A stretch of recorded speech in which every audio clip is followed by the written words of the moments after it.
sina Konsehal Claro Dominguez, Konsehal Oka de Quiros, Konsehal Miyong Aguinaldo, at ang mga nakasama po natin kanina, si Konsehal Dondon Yambao, si Konsehal L.A. Jocadis, at syempre po ang ating kakampi sa kababaihan, si Konsehala Jeline Maliksi.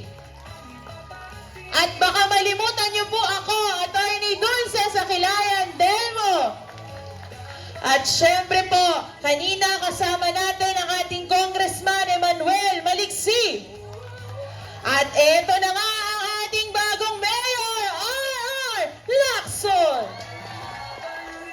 Muli kami po ang Team Imus ating ibalik ang Maliksi at umaarangkadang serbisyo dito sa ating lungsod. Magandang gabi at maraming salamat, Anabu!